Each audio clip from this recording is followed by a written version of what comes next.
both Kate and I, we're interested in our different ways of what it is to be a good ancestor. What kind of world are we going to leave to the generations to come? And that's one of the things that I think, unites our thinking and discussions and conversations about all of this. Hi, Vicki Robin here, host of What Could Possibly Go Right, a project of the Post-Carbon Institute, in which we interview cultural scouts, people who see far and serve the common good, asking them all the same question. In the midst of all that is going wrong and going confusing and going crazy, what do they see emerging that could possibly go right? Today's guest is Roman Krznaric and Kate Raworth. They are a married couple and they're both authors, and they both think about long-term thinking, sustainability, economics, empathy, and intergenerational justice. And I invited them to come together. They each have their own platforms, their books and their following, but I invited them to come together so that we could have a conversation about what they see emerging. I asked them also to introduce themselves, so we're going to leave it at that, and there will be links in the show notes. The conversation did go on quite a while, and so it's a little longer than you're used to, but every little minute was a pure joy for me. So here they are.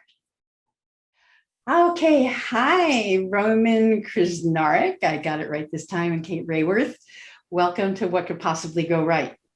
And what a lucky stumble upon that I approached you, Roman, and then discovered you were married to Kate, who I met many, many years ago and have admired for her model of Doughnut Economics. So lucky me, you agreed to do this together, and it's my first time having tried to do a duo. And unlike most webinars where individuals speak and often do their mismatched 5-minute pitches, I want you to speak from that deeper agreement that you surely have about how to think about the future, so we can have one. And Roman, you speak about long-term thinking, about being good ancestors, and about empathy as a foundation for healing what divides us. And Kate, you talk about the social and emotional conditions for sustainability, not just the environmental limits. And both of you stand for the sort of Cinderella of sustainability, the beautiful aspect of humans and societies that are currently swamped by the wicked sisters of meanness and me-firstism and competition. So I'm sure you've talked about this at the dinner table, and I'm sure there's a shared heart of the matter for you, and I want you to speak from that. So I first invite you to each briefly introduce your work in your own words, because there's two of you here, and I just want you to say it in your own words, and then to consider however you want to, and hopefully as a duet, not as solo arias, our key question, which is, in this moment when so much seems to be going wrong, what do you see emerging that could possibly go right? Kate, I think you better start. Okay. I studied economics at university because I thought it would give me the tools I needed to help make changes in the world. And I was so disappointed by what I was taught. I walked away from it, and decades later realized, in the wake of the financial crisis, when the economists started saying, oh, we need to rewrite economics to make it reflect financial realities, I thought, I'll be damned if we're only going to make it reflect financial realities. We need to make it reflect ecological, planetary realities and realities of crisis, of human suffering and inequalities. So I drew a picture that is like a compass for human prosperity in the 21st century. And strange though it sounds, it came out looking like a donut. You can see one on the wall behind me, but I've even got one right here. I'm just going to put it right in the room because this is so at the core of the work I do. So the goal here is to leave nobody in the hole in the middle of the donut. That's where people are falling short on the essentials of life. It's where people don't have the resources they need to have food and housing and healthcare and education, transport, income, political voice, and equality. Leave no one in the hole. Get everybody over that social foundation. But as we collectively use Earth's resources, we must not overshoot that ecological ceiling, because that's where we put so much pressure on this delicately balanced, unique living planet, that we begin to kick it out of balance. And we cause climate breakdown, and we acidify the oceans and break down the web of life. So in the simplest of terms, the goal of this picture is to meet the needs of all people within the means of the living planet. Now, I sketched that on a piece of paper back in 2012, and I was working at Oxfam at the time, and we published it as a discussion paper, just as an idea. And I was absolutely amazed by the traction it had, that people who've been talking about these issues for decades found this picture incredibly empowering to their argument. And I learned through that the power of pictures, the power of our visual intelligence, and the need to recognize that the pictures we draw profoundly shape what we do and don't see, what we put at the center of our vision and what we leave peripherally. So I wrote this book, Doughnut Economics, really as an aim to rewrite the core ideas of economics so that they're fit for the 21st century. And I did it through redrawing the pictures. The old ones are like intellectual graffiti in our minds, and it's really hard to scrub out graffiti. So it's much easier to paint over it with a beautiful mural. So I tried to draw new pictures. But when we start economics with this, not with welcome and here's the market, but with this is our goal. This is what we're actually trying to achieve. Now, once we've got a goal, what kind of structures of government regulation, services, provision, markets, prices, incentives, mechanisms, designs, what kind of economic structures will give us even half a chance of getting here? And when you start like that, it changes everything that follows. Over to you, Roman. Wow. Over to you, Roman. Well, Kate walked away from economics. I walked away from political science. I did a PhD in politics, and I used to think that the way you change the world was by changing laws and public policies and political institutions and elections and things like that. But I started to realize, I guess in the late 1990s, that one of the ways that the world changes is through empathy, or what psychologists call cognitive empathy, or perspective-taking empathy, the capacity to step into the shoes of another person and look at the world through their eyes.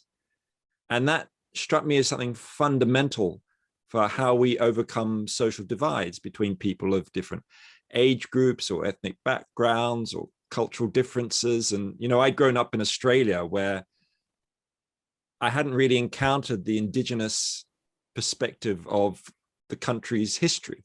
You know, I was taught that Britain had benignly colonized Australia, and it had never really occurred to me until I was probably in my 20s that from the indigenous perspective, Australia was invaded.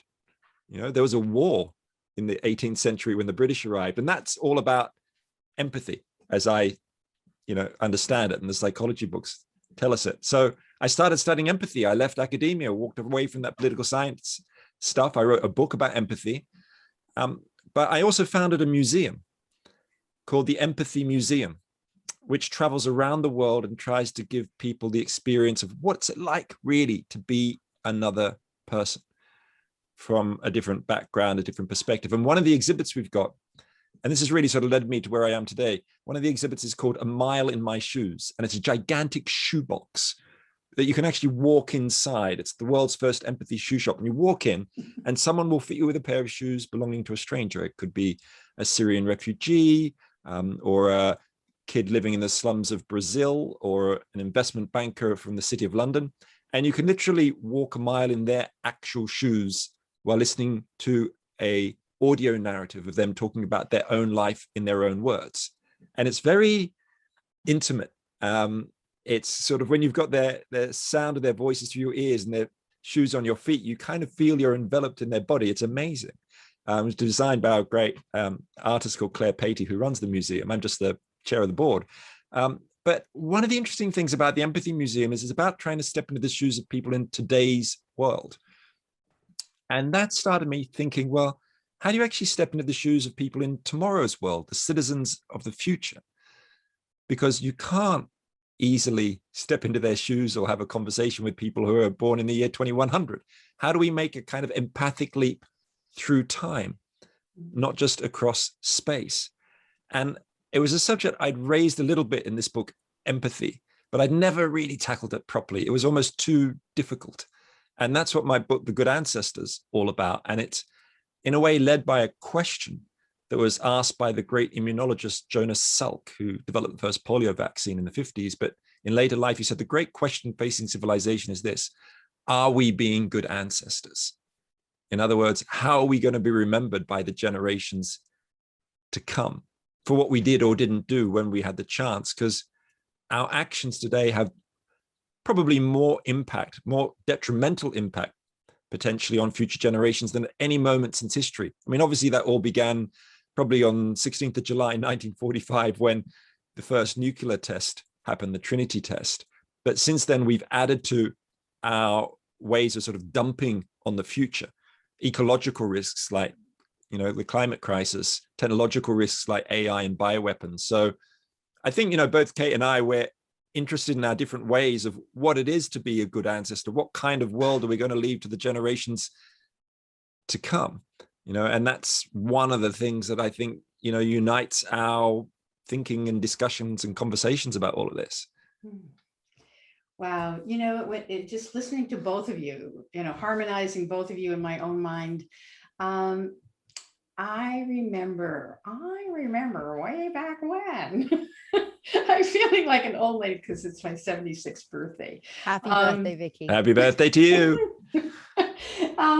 But I remember being so excited in 1989 when I went to the first US conference on the Brundtland Commission report on our common future. And I was so inspired that I got together with a group of friends and we started Sustainable Seattle, which did the first indicator project for sustainability for the city of Seattle. I remember sitting in this tower in one of the organization's buildings, sort of like an upper room, dreaming that sustainability would be on the minds of every policymaker. We said in the city of Seattle, that was our goal. And the construction is basically living today in such a way that unfolding unfolding our well-being in such a way today that future generations will have the resources they need to unfold their beautiful future. Yeah, that's right. That idea of meeting the needs of today's generations without compromising the possibility of future generations to meet their needs. Yeah, exactly. So there it was, baked in the beginning, and so quickly the corporate interests took over and made it sustainable growth. I mean, I remember when that happened in the President's Council on Sustainable Development under Bill Clinton and watching them do that, watching them do the trick. And then I'm also thinking about, that we used to talk about the three-legged stool, environment, economy, and social justice, and that I remember like watching that third leg wither, and so in a way you are bringing forward in language for this time the sort of weak sisters, if you will, the sort of Cinderella, is sort of relegated to the to the basement aspect of this dream that the world itself generated. Mm-hmm. And there's like immense disappointment that we didn't realize that in the subsequent years, 35. But here we are again. And so I would like to just, if you have a comment, Kate, go ahead, but I have really a question too. It's powerful hearing you saying that, Vicky, because I think we are doing the same work. This is the same piece of work and it goes on. And I think it's really important, and it's very sobering to hear you say that, because it's almost no different from that excitement of the possibility today. And yet this was 30 years ago. And of course, it happened before that in the 70s as well. Right. So it's really important to connect. And I've had the privilege and honor of being in conversation with Herman Daly, who was one of the founding fathers of ecological economics, or Hazel Henderson, who also since the 70s and 80s has been doing this work. Sometimes people say to me when I show the donut and talk about these ideas, well, you know, these ideas have been around for a long time. Like, what's new? What are you saying that's new? And I love this quote from Andre Gide. He said, everything that needs to be said has already been said, but since nobody was listening, it has to be said again. And I feel that we're doing this same work, and there is no guarantee that the people who need to be listening are listening now. So in each generation, we can believe that there's a momentum, it's happening, it's changing. I'm sure you felt it at the time. And things are so at risk of being captured, greenwashed, that we never know. And we never know until it's done, and we can look back and say that really was a tipping point. Mm-hmm. And I think it's really critical to the work that we do. People, you know, I don't know whether this is a tipping point. I certainly have reasons to believe, and I really love the spirit of this podcast, What Could Possibly Go Right? And what if we believe that those things that could go right will go right if we give them that possibility? And that's the spirit in which I certainly work. But it's just really important to recognize that this is the same work that has been done for generations. And I'm really aware that the work that I do, that I called in a kind of crazy way, Doughnut Economics, it absolutely builds upon the work of thinkers and activists who for decades have brought these ideas, indeed centuries, have brought these ideas, and I'm just representing them this time with donuts.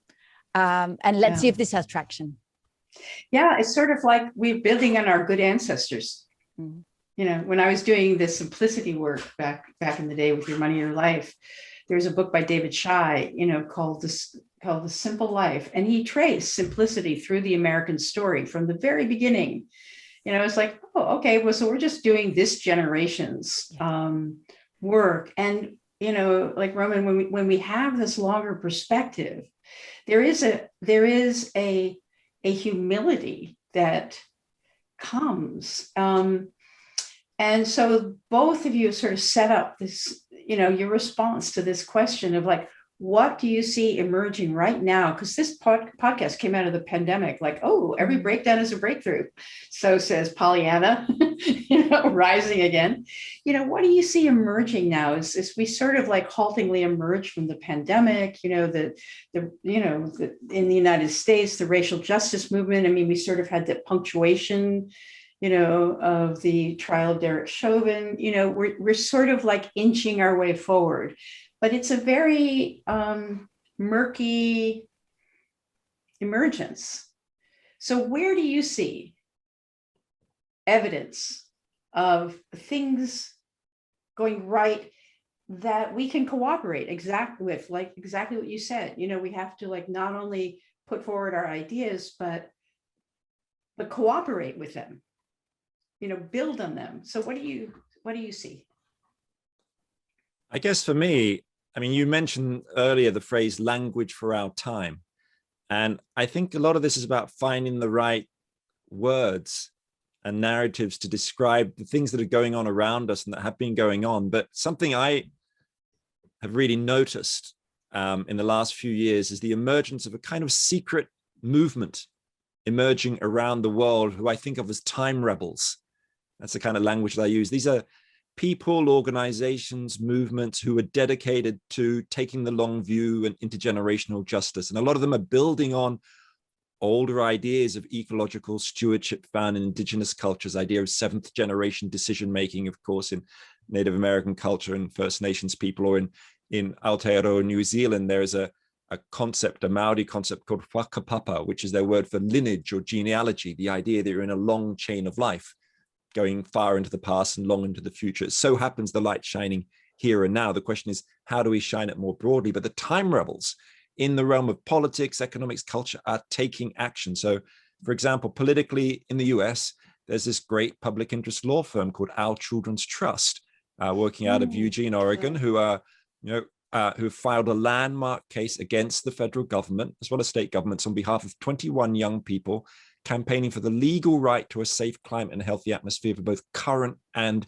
future generations. They're really trying to put those Brundtland Commission ideas into practice and doing something that hasn't been done since the French Revolution, which is trying to secure constitutional rights for people who may not be born for decades. And they've inspired movements around the world. Or in the arts, there are fantastic examples like there's a Scottish artist called Katie Patterson, who's got a project called Future Library, which is a 100-year art project where every year for the next century, a famous writer is donating a book which will remain completely secret and unread in the Future Library until the year 2114, when the 100 books will be printed on paper made from 1,000 trees which have been planted in a forest outside Oslo. And the first person to donate a book was Margaret Atwood. Elif Shafak and other writers donated since. And just think then, Margaret Atwood is never going to see that book published in her lifetime. It is a legacy gift, and it asks us, what gifts we are going to leave. And of course, from politics to culture, there's a whole realm of economics where, Kate's, working, where there are people working there is circular economy, many other areas which are about ultimately taking care of the place that will take care of our offspring, to use the language of the great biomimicry thinker Janine Benyus, who Kate introduced me to, of course. How do we think long term ultimately, but by living in with the boundaries of the ecosystem in which we're embedded? It's about place as much as time. So put all of these together, actually, to me, they look like an emergent movement, a movement of time rebels for intergenerational justice in the 21st century. I find it really exciting and unexpected. You could probably add Greta Thunberg to that. Oh, she's a classic time rebel. She says, look, when I'm 75, what will my children think of me? She talks about cathedral thinking being needed to tackle the climate crisis, looking and planning decades ahead. But the paradox is we need to do it with an absolute urgency. We need to do it kind of right here, right now, to take that long view. Do you see any? I mean, I'm sort of like poking in about this, but do you see any other evidence from the last year, not just sort of, because we know that the Children's Trust lawsuit did not succeed yet. So there's like these incursions. It's sort of like those little tongues, and when the tide is coming in, and there's one little tongue that goes up on the beach. What other tongues are you seeing in this past year or two? Well, just in that realm of legal cases, in Germany just a few weeks ago, the Constitutional Court ruled against the government because they said the government was effectively violating the rights of future generations through its limited carbon emission targets.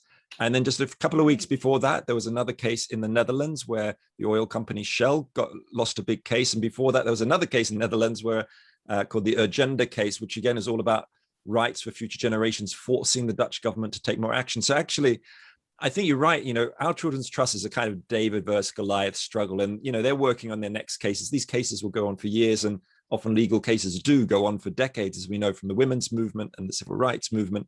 But what's happening with this future generation stuff, it's happening much faster than I'd ever expected. And also in countries like Pakistan in the global south too, where there's recent Supreme Court rulings using the language of intergenerational justice. So this is really, I don't want to be overly hopeful about things. I'm as surprised as maybe you might be about how sexy law has become, I think, at least in my eyes. Exactly. Anyway, over to you, Kate. Do some finger painting on this paper that we're developing. Okay, so when you say, what could possibly go right, and I think, well, what do I see that could possibly go right? So here are to layer onto that, this emergence of time rebels, which is a concept I love. I'm going to say one thing. I love it because it gives people a name, and people say, oh, now I have a name for that thing that I am. And it's so, as Roma said, the power of language. It's so important to be able to name and create words that actually give name to the possibilities we want to become. And I've heard him give talks, and people say, I'm a time rebel. I'm going to be a time rebel. I already am a time rebel. And it's so empowering to be able to name this thing. So I wanted to bring two others. I wrote Doughnut Economics as an act of advocacy. And when it came out in 2017, I gave lots of talks. And I was so struck by people who would come up to me after this talk and, I was saying, what if this and what if that, and imagine if, and people come up to me and say, no, I'm doing it. I'm a teacher, and I'm teaching these ideas, and I'm teaching this donut in my classroom, not because it's on the curriculum, because it's not on the curriculum, but it's because I know this is what my students need and deserve to learn.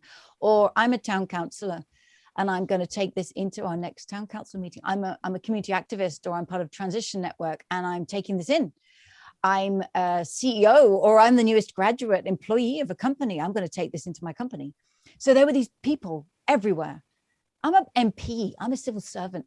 I have learned that there are change makers everywhere, and don't judge somebody by the organization they're in, the role they seem to play, because some change makers, yes, they block bridges and lock onto oil rigs, and we need them. And I've sat with them and blocked bridges with them. But other change makers quietly work inside the tax office and take a decade to change the tax code towards social justice. And they do quiet, long work. And other change makers are in a classroom teaching 30 kids at a time, year after year after year, but knowing that they are changing the ideas that those kids encounter. So there are change makers everywhere. And when ideas come along that work for them, to help them bring about the change they already wanted to bring about, they grab it and they run with it. And that's why we've turned the book of Doughnut Economics into Doughnut Economics Action Lab. Very intentional name. It's all about action. And it's a lab because we're experimenting and we're learning how to bring about change with change makers everywhere. So I'm just blown away every day by these change makers I meet. And that I know that's what keeps me going. That's what gives me energy. And then the second thing I want to say is the power of peer-to-peer inspiration. So I can stand on a stage or come on a podcast or go on the radio or write a blog about what if a city adopted these ideas and put them in practice, or what if an enterprise did, or what if a teacher started teaching this. That's fine. But it's a completely different game when a mayor says, we are going to put the concept of Doughnut economics at the heart of our plan for our city as we emerge from coronavirus, as the deputy mayor of Amsterdam did. Because that is a signal to mayors everywhere who suddenly look, wow, that's somebody who's like me doing that thing that I would have said was impossible or a little bit crazy, but they're already doing it. And that just opens up a door of possibility.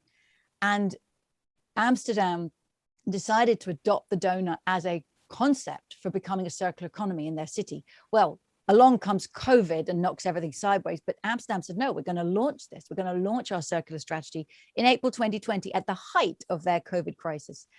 Why? The deputy mayor said, because we need to keep doing the business of government. We can't just stop everything. And as we emerge from this emergency, whenever that happens, we need to know who we want to become and where we want to go. As you said, right, a crisis can be a breakthrough. So we need to use this to pivot in the direction we already knew we needed to move in. That was written up in the Guardian newspaper on page, 7 or 8, and it just went viral internationally. It fed a hunger and a possibility that people were listening to. And we were suddenly contacted by city officials, councillors, deputy mayors from places all around the world, and towns and nations, saying, that thing Amsterdam's doing, we want to do it. How can we do it next? So I'm absolutely convinced by the power of peer-to-peer inspiration. And that means if any of us are in the business of promoting and bringing about change, raise up those pioneers, hold them up, make them visible, celebrate them, support them, because they are phenomenal at inspiring and giving permission to so many more like themselves. Can I just add a little something to this? Yeah. I remember reading a few years ago, one line in a slightly obscure book on economic history called Energy in the English Industrial Revolution by Tony Wrigley. And what this book said was that in the 18th century, the great political economist Adam Smith didn't even know there was an industrial revolution going on when he was inside it or at the early stages of it. He couldn't see it.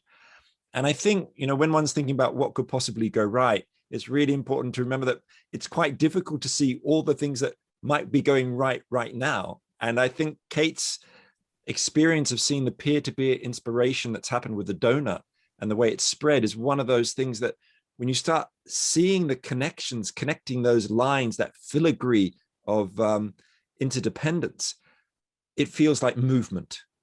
It feels like movement in its most profound sense of social change, the kind of thing that's there, but you really have to look a little bit harder, which is partly what this conversation is about, to enable people to see what's actually there and build something out of that hope and that connection. Wow. I mean, this does remind me actually of when we first published Your Money, Your Life, and I was campaigning to end overconsumption in North America. And everywhere I went, every talk I gave, people would come up to me and they would say, like, sort of like sotto voce, I actually do exactly what you're talking about. So you say, I'm making the world safe for frugality. They're all coming out of the woodwork. And I made it a goal of every interview I did until the host, him or herself, said, I actually do this, until I had somehow evoked that it's the most fun game in town. And then people wanted to affirm that it's their game too. And so I just I think you're referring to, we have narrative rebels, and there's in this era of polarization, what I see is that people are trying to capture the narrative, but they're trying to capture it in opposition to the people who are trying to capture it. And we have like at least 2 narratives, if not 100. And then using social media, using every tool in the book to, sort of have competition and escalation on narrative, like, what is this time about? And I'm doing it too. Oh no, the pandemic is an opportunity. So, but there is something else you're talking about, which is a noticing emergent phenomena, emergent people, emergent streams, and naming that. And so finding language for that. And I think that's probably what the both of you are in the business of. And it's not just language, because what I see you doing is creating these visuals, and the visual just goes ping right in. And so, just reflect on this sort of, I would be interested in your thoughts about narrative language as a sort of higher order intervention, rather than being an intervention of resistance. Thoughts? I'm going to jump in. I definitely think narrative language is a higher order intervention, as in, what language is doing, as images are doing too, is reframing the paradigm, whether it's through words or pictures. And anyone who's familiar with the work of Donella Meadows, another of these people who's been in this teamwork for decades, she wrote this phenomenal book that's profoundly influenced me called Thinking in Systems. And she talks about the different leverage points for intervening in the system. And right down the bottom is, you could tweak the tax rate. You could make information move more openly, which is really powerful when companies are required to publish the information about their carbon emissions per gallon. That's really, really powerful, for example. But going higher and higher up, the leverage at the top is changing the paradigm. And how do we do that is through bringing new words that describe what we're aspiring to, or bringing new pictures. And as Meadows says, it might sound like changing the paradigm is slow work that takes decades, but in an individual, it can happen in an instant. The scales can fall from the eyes. And I've certainly experienced that, showing people the donut. And when they go, oh, you mean it doesn't have to be an economy that's about growth. It can be about this. It can be about finding dynamic balance. And the most important thing is that if we're only against something, there's nothing to be for. You've got to have that thing that you're for. So I think, one of the most powerful forms of protest is to propose something new. If we want our politicians to go beyond GDP, we have to create something completely different that doesn't refer to GDP, so that they can talk about thriving instead of endlessly growing. So this is key. And when I first drew the donut, like I said, people had this response to it I was amazed by, and I started looking into the power of imagery, and I learned that over half of the nerve fibers in our brain are linked to our eyesight. So our eyes are pattern spotters. We're just continually trying to make pattern, which is why we see poodles in the clouds and ghosts in the shadows. And so when we see an image, it goes in through our eyes, it passes by our very analytical, rational mind that has been trained through, especially through Western education, to analyze argument and words and language. It goes straight past that. It goes into the visual cortex, which is literally at the back of your head. So if you say, oh, it's in the back of my mind, it really is sitting there in the back of your mind, like an image you may have seen decades ago, but it's still shaping what we do and don't see. So for me, that was key to redraw the pictures and to realize how empowering they are and how powerful they can be to dislodge the old narrative, not just arguing against the old, but actually standing for the new and doing it playfully. I want to add one thing, Vicky, because you just mentioned about making frugality a great game and making it playful. I think of you now every time I drive a car, and here's why. I remember when I visited you in your home in 2001. That's when we first met. And you had this car and you'd had fitted into it. I'd never seen it, and I never saw one since. You had it fitted into this thing. It was like a efficiency monitor. And I remember you saying it's really fun. And I drive my car and I try to drive as fuel efficient as I possibly can. And it's this great game. I thought that's amazing. And I never saw one since. Now, in December last year, Roman and I looked at each other and thought, we know way more than enough about climate change and the causes of climate change. And we just can no longer justify owning a car. We had a car, it sat outside our house. It was really convenient. We have 12-year-old twins who want to play football and hockey and drama and this and that at the weekend. And it's really handy to let's jump in the car and we'll take you where you want to go. But we just thought we just can't justify it on those grounds. And we also happen to live in a city, in a neighborhood of a city that has a car club, cars dotted around that we can go online and we can book those cars and use those cars. And they're not always available and you have to be organized. So there is a loss of that easy convenience, but come on, are we going to do this or not? So we gave away our car and it was taken away. And actually it was painful. The days between when we called the company, said, could you please come and take this car away? And it was about 5 days before they came. And I really felt it viscerally. And this is, for me, psychologically important, that feeling of letting things go, the privilege of letting go, and how your brain goes, should I really do this? Actually, this car works and it's full of memories. And is this a mistake?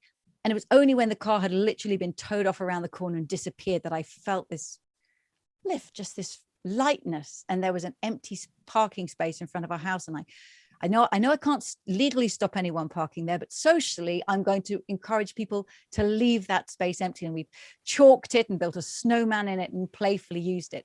But to the point of my story, now when we use a car from the car club, they're electric cars or hybrid cars. And inside, built in, is this little thing that tells you you're driving 85 or 89 or 91% eco-efficiency. And I think Vicky Robin all the way. So I think of you every time I drive a car. I had one of the first hybrids, and I used to drive people crazy because I was always watching the meter and they would be behind me like racing for the ferry. And I'm like, little uphill, no, we're going to cruise it, like, oh God. Yeah. But that thing you said about making it the best game in town. I mean, again, the donut is playful. And I know that, a lot of people are scared of economics. I'm not good at maths. I don't understand these things. That's too technical. But when you say donut economics, everyone's like, wait a minute, that's already silly. That's permission to come and play. And it makes people playful. And you just talked about making it the best game. Frugality is a great game, right? And it has to be playful. And it was when I was in this car with this, I was like, this is really fun. I feel great. I'm driving eco-efficient. If only we could find more and more ways to build that in. That it just feels great and smart and clever to live and work this way. And your museum, Roman, is that as well. I mean, yes. Yeah, I mean, the Empathy Museum's playful as an experience, but I think one can also be playful with these narratives that you're talking about as higher forms of intervention, which I think are a great phrase. I mean, I happen to have in my hands now a couple of narrative devices, a marshmallow and an acorn. And these say something about who we are. I mean, in Kate's book, there's a great chapter about rational economic man, challenging the idea that we're just me, and saying, no, we're also wired to be we. In fact, you might be able to turn it upside down and you go from me to we. Yeah, exactly. But there's another part of human nature that we don't think about as much, which is it's not just that we're both me and we, but we're also long-term and short-term thinkers. We're acorn thinkers as well as marshmallow thinkers, as I think about it. So, do I party today or save for my pension for tomorrow? Do I upgrade to the latest iPhone or plant a seed in the ground for posterity? And of course, the marshmallow brain is, a part of our neuroanatomy, which focuses on immediate rewards and instant gratification, the kind of stuff you've been working with and challenging in all your work around consumption. And it's named after the famous marshmallow test, in the 60s, where kids had a marshmallow put in front of them. If they could resist eating it for 15 minutes, they're rewarded with a second marshmallow, and the majority of kids couldn't resist and snatched the snack. But what was missing from that story, really, and that narrative, which we then inherited, that idea that we are short-term, grabbers of marshmallows, but we also have this acorn brain that lives in the front of our head and in the frontal lobe, particularly a bit called the dorsolateral prefrontal cortex, in case you wanted to know. But that's the part which focuses on long-term thinking and planning and strategizing. And it's new. It's only about 2 million years old. The marshmallow brain's about 80 million years old. And when you think about other creatures do plan ahead a bit, right? So a chimpanzee will get a stick and strip off the leaves and turn it into a tool to poke in a termite hole. But they'll never make a dozen of those tools and set them aside for next week. But that's what humans do with our acorn brains. And that's how we, save for our pensions or write song lists for our own funerals, or that's how we built the Great Wall of China or voyaged into space. But it's also about why the car club works. Because when we gave up our car, right, we joined this car club. And every time we use it and just have an hour in an electric car, we are making that car club function and be more successful, and then encouraging the car club to put another car in our area so more people can use them. So it is like planting a seed, in the same way that, putting solar panels on your roof can start driving down the price, and it might be a bit more expensive for you, as the acorn planter, but the shade is enjoyed by others as the price of the solar panels go down. So there's all these different ways we can, I guess, work in our communities and our economies to change the narrative about who we are, but that also changes the world that we're living in. Yeah, exactly. And it's like, when I first started publicizing Your Money, Your Life, I took a little course on marketing, which really bothered me because I wanted everybody to think, in the highest minded ways. And she said, things sell because, people want to be smarter than other people. And so I pitched Your Money, Your Life as being smarter than other people, right? Be the first on your block, Yeah. Well, this is something that Kate says about like economies and governments. And what's that line that you say, Kate, about, the British government should be the first country into the Industrial Revolution. And I can't remember the exact wording. Well, two things. One, the UK was the first nation into the Industrial Revolution, so we should darn well be the first one out. I mean, that's an onus of historical responsibility on the UK to move first and fastest than anybody else. But in terms of that smart point, so the City of Amsterdam has said we're going to be 100% circular economy by 2050. We're going to be 50% circular by 2030. So in less than a decade, half of the materials that are being brought in and used in the city must be reused, recycled, repaired, refurbished, remanufactured. And next year in 2022, 10% of city procurement contracts will be circular. Now, this has brought in regulations, especially in the construction industry, of the way that they must now build and design. And I know from working with people in the city that at first the designers and the planners, it's like, oh God, all these new regulations we have to learn. And then once they learn them about how to design and build in a circular way, they suddenly find, oh, we're at the forefront of the circular revolution. Mm-hmm. We suddenly have these skills and design and opportunity and context to innovate that all these cities and nations around us and the world are going to need. So suddenly it's really smart to give yourself those constraints. And I always say boundaries. So sometimes people, and especially American friends of mine, I really noticed, not you, Vicky. And but it's okay, when I first drew this, some of my American colleagues said, oh, Americans, we don't like boundaries. Americans, we think going to shoot right through that boundary. And I would say, really? So if I gave you a tiny baby in your arms and this child's temperature is rising to like over 40 degrees, are you going to say, go girl, you shoot right through that boundary? No. You're going to do everything you can to bring that child's temperature back down. So boundaries actually are health, and that we know the boundaries of our body and bodily health, but also boundaries unleash our creativity. And a designer, an architect, anybody would say, please don't give me a blank piece of paper. For heaven's sake, give me some parameters. Make me design in some space.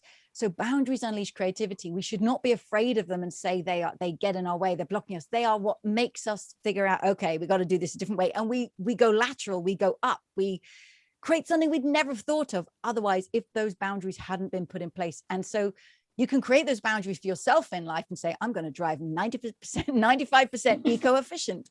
Or you can live somewhere the government says, you know what, guys, we're just going circular here. Going to make this easy for you. This is just a rule. No fossil fuel vehicles in Amsterdam by 2030, 50% circular material use. I would love to be a graduate student in that city, because it means that all the new thinking and the design that I've learned, I actually get to practice, rather than leave it behind in my files of dreams from university and join some mainstream company that says, yes, dear, but just get on with real life. So let's put in the place the boundaries that actually unleash the creativity we already know we need. I totally love it. And I'm sorry, you asked it to be conversational. So here I go. I wrote a book that I delivered the book, and then the publisher canceled the contract. And it was about rethinking limits, rethinking freedom in a world with limits, and how to make Americans fall in love with limits the way they've fallen in love with freedom. And I worked years to develop a language for limits that was about design, and it was about liberation. And I'm a soundbite queen, and sound bites are narratives. They're little things that stick in your mind. They're images, and one of them that I used to say is, I buy my freedom every day with my frugality. And I'm quoted on that now, and people rethink what their short-term purchases. They go like, oh, well, Vicky says, I buy my freedom every day with my frugality. But hey, what happened to this book on limits? Yeah, pull Where out is the it? manuscript. Let's dust it off. The time is now. I want to read that. Okay, well, it was so tragic. It was like they canceled the contract, but they'd given me an advance, but I'd use the advance to buy my hybrid car and to heal from cancer. And I didn't have the money anymore. And I've never had to go have a job like where I went and did somebody else's agenda for money. I didn't even have a concept of that. So I thought, where am I going to get the money? So they said, if I didn't publish a word of this for 5 years, I could keep the money. So they wanted to put a limit on you. Well, having cancelled the idea that limits was anything exactly. To do with and so just I intellectual was property limits. So I put it aside for 5 years, and by then I'd lost confidence in it. So I keep going back around. I will make a special date with you, and I will do my slideshow. I'd love to see that. It just reminds me. So in for that. I wrote a book which in about 2005, and the publisher turned it down. Even though I had a contract, because it wasn't what they wanted, and I refused to change. And it sat in my filing cabinet for 15 years. And I've just decided to self-publish it. Actually, it'll be out quite soon. Okay, so, I'd also lost confidence in its ideas. And I thought, no, actually, it still speaks to the world 15 years later. Right. So let's see the slideshow, but let us see the pages as well. Okay, double dare, huh? Can we make that like a future episode of this podcast? Absolutely. Yeah. So when it was on my sound bites, I was, limits are not in the way. They are the way. They're the shaping tools of freedom. If you cannot master. That is amazing. Go on, keep going. Keep going. Go. I feel like I'm hearing these sort of haikus of post-consumer society coming at me. Yeah. And I talked about, cheap thrills and deep thrills, and cheap thrills are, basically what you're talking about, short-term thinking, and deep thrills are sort of values-based choices that you're going to feel better and better and better and better about yourself over time. And also, now that you asked, I talked about the freedoms that separate and the freedoms that connect. And the sort of traditional Isaiah Berlin freedoms are the freedoms that separate. Freedom from constraint, from somebody else telling me what to do. And it's an important freedom because, freedom from poverty, freedom from domination, freedom, these are really viscerally important. And then it's the freedom to do what I want, to develop my life, my way. Super important. These are liberal freedoms. But I said there's two hidden freedoms. And there's freedom for, like I say, like, you don't have to get free. You already are free. The problem is that this like like tsunami of freedom is like, coming through you at all times. The problem is, how do you shape it? Yes. What is freedom for? And that's a very potent question, because like most people don't think about, well, it's to be able to have what I want, sort of like, it's like the graded view of freedom is entitlement. And that's sort of like the narrative capture of our society, of America. This is the narrative capture that freedom is entitlement. So what is freedom for? So freedom for, and then freedom with the recognition that every other being, the ones you think are alive and the ones you don't think are alive, like rocks, every other being is imbued with the same freedom you are, trying to unfold its destiny. So the challenge of freedom is freedom to enact your freedom in the presence of other beings enacting their freedom, not in a zero-sum game. I mean, it's a total, like what is it, James Carse, what's that, games, infinite and finite games. Oh, Yeah. yes. Yeah, exactly. It's that sort of thing. How does freedom become an infinite game? Yes. So yeah, I had all these practices. Okay, I'm re-inspired. This one's coming out for sure.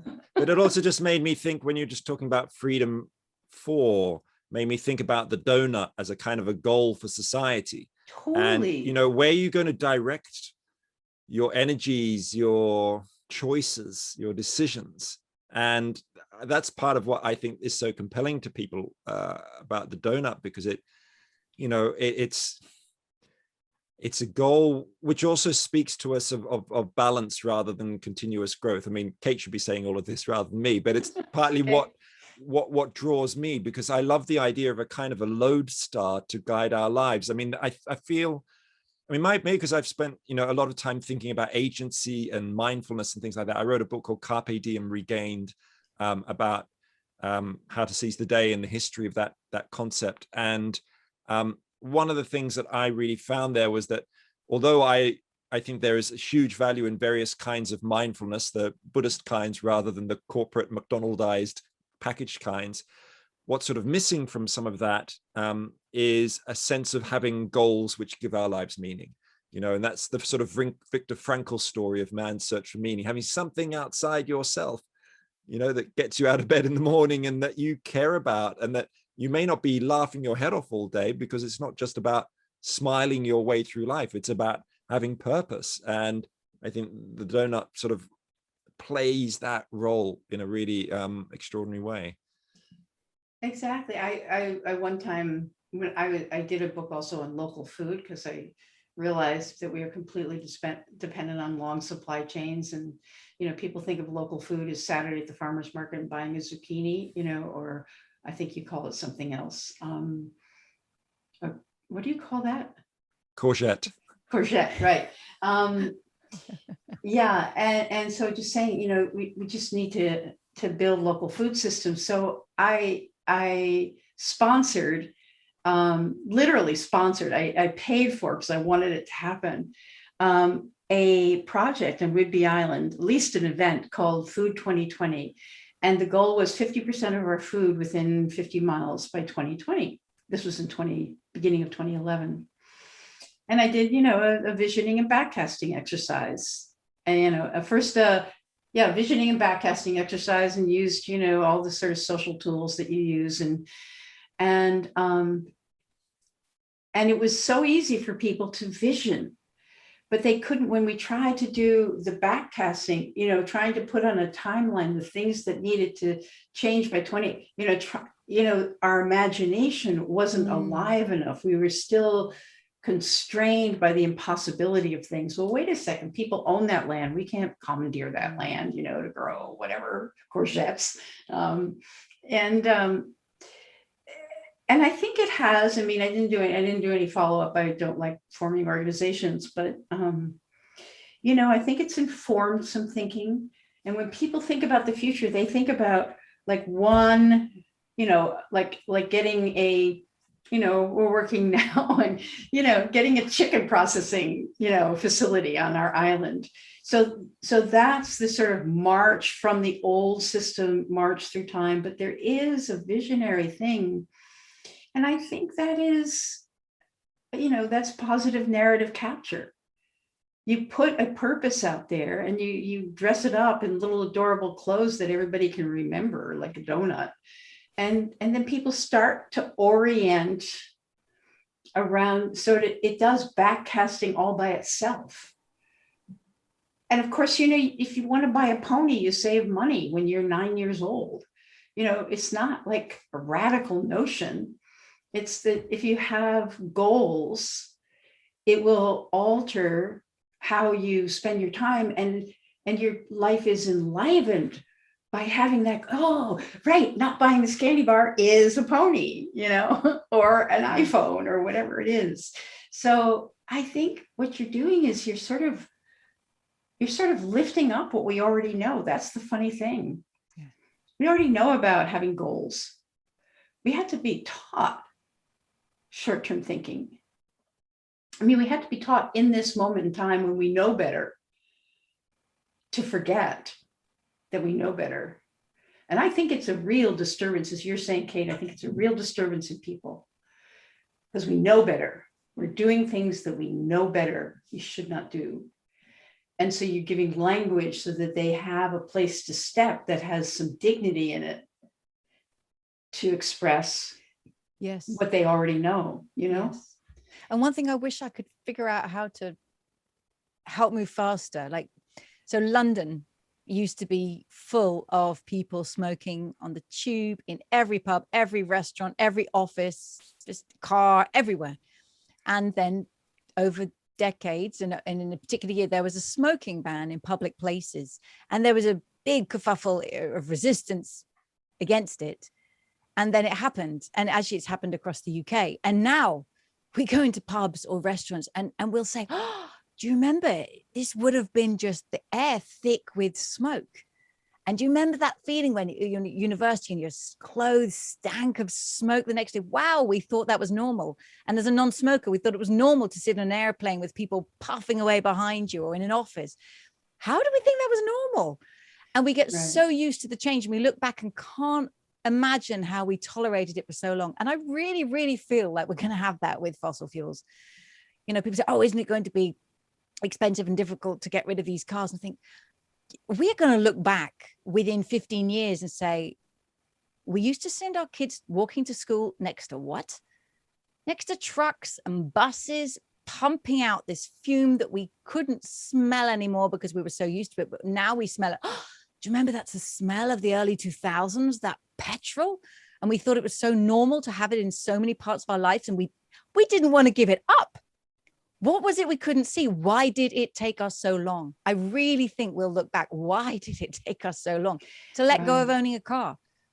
Why did it take me so long to move to a largely plant-based diet or a fully plant-based diet? Why was I so afraid of giving up milk and cheese?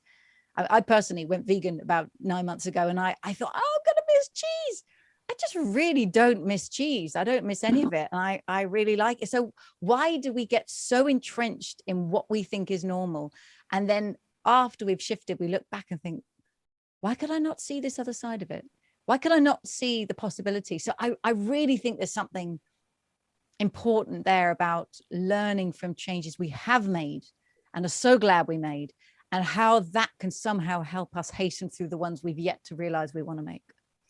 Yeah, it's like delegitimizing something that we consider normal. And since Joe Biden, it's not necessarily a good step along the way, but they outfitted an F-150 Ford truck as an electric truck, and that's the most popular pickup truck in America. Uh-huh. They outfitted it as an electric, and he gets in there with his aviator glasses. And an electric car is like 0 to 60 in 2 seconds. And he takes off, and pre-orders, people had to smack down $100. Pre-orders went through the roof for that truck. So yeah, sometimes I feel the urgency of the moment and we don't have time for that slower process, but maybe this sort of natural delegitimization. I think, Roman, you probably have an idea about that, having studied brain science, that there's probably a part of the brain that locks in repetition as a survival strategy, and so we're dealing with people's sense of survival.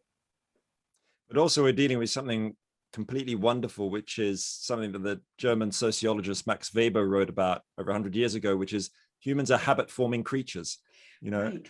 and once you're jolted into a new habit, say by a rule that you can't drive a car into London, we just get used to that, and that becomes part of a narrative of who we are and how we live. And on the one hand, that's something that's enabled the advertising industry to flourish and sell us stuff that we don't need. We get used to that, but we can also get used to other stuff. And that comes back to the better game. Yeah, that's right. And we need to be building our habits inside the infinite game. Totally. Inside a regenerative economy and ecological civilization, not building our habits inside the hedonic treadmill of 20th century consumption patterns, which we have inherited and must shake off. Recycling, that's becoming a norm. Like, oh, I don't want to throw it. And at first people think, oh, it's such a faff, which bin is for which, and it's just such a faff to separate my rubbish. And now you think, I couldn't possibly put a banana skin in with the plastic. That's disgusting. And when you find yourself in a place where they don't separate the rubbish, and you think, I can't do this. And it's that beautiful realization that my worldview and my behavior and what I consider normal or even acceptable has really changed in my own clear memory. And you just said, Vicky, do we have time for these slow processes? And I don't think we have time for them to be slow, but we need to make them fast. Which is narratives, language, metaphors, sound bites, images, peer-to-peer inspiration. Yeah, it's like, yay, there's work for the artists. Yes.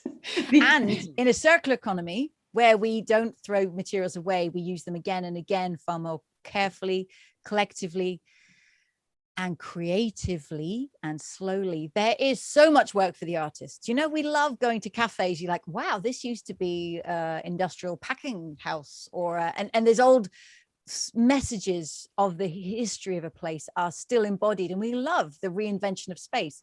It's so creative, figuring out what could this be next. I mean, I know you've spent decades like, what could I do next with this yogurt pot or this chair, and how do I remake it? And it means we are homo faber. We're continually creating, which is so innate to us, and it's playful, and we can laugh and amuse ourselves. I can see what that used to be, and I can see what you did there, and see what you turned that into, and what's it going to be next. And so it just means that creativity comes right back into the heart of a local economy. That has to be a good thing. Exactly. I keep looking at this moment. I look at the clock, and then I look at, God, there's no stopping point here. Everything anybody says is something else somebody wants to say. But I think the joy of the new habits that we're going to form and look back and are forming.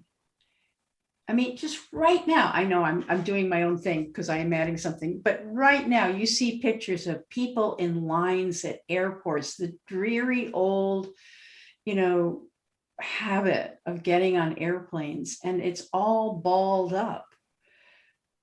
One of the best things that for local food is the, breaking of the food supply chains, is those pictures of people fighting over toilet paper. These are moments, hopefully, of awakening and thinking, maybe there's something else that we could do differently. I also think there's historical perspectives to take here as well, which I think are really interesting. Like, we have this idea that human beings get their status and recognition from material displays and earning stuff and cars and so on. But when you cast your mind back in history, well, in early modern England or Europe or whatever, 500 years ago, being wealthy and displaying your wealth wasn't necessarily the best way to get social status and recognition. There are other ways, being a pious priest or a great warrior or all sorts of other things. So we can redefine, we can choose how we want to relate to others and be seen by others. And of course, how we're seen by others really matters, but it doesn't have to be by buying stuff we don't need. There are other ways and other habits we can develop to express who we are. Exactly. I mean, selling water by the river, decades of an attempt to resell, repackage, the sort of thrift store for old ideas that are really very, very fresh and look adorable on you. It's just, I just think this is so refreshing. I do think, in just service to the people who are listening, who are probably right now thinking, oh no, don't stop.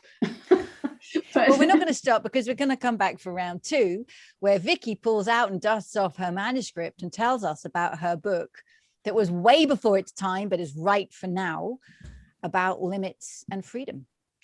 Perfect. Okay.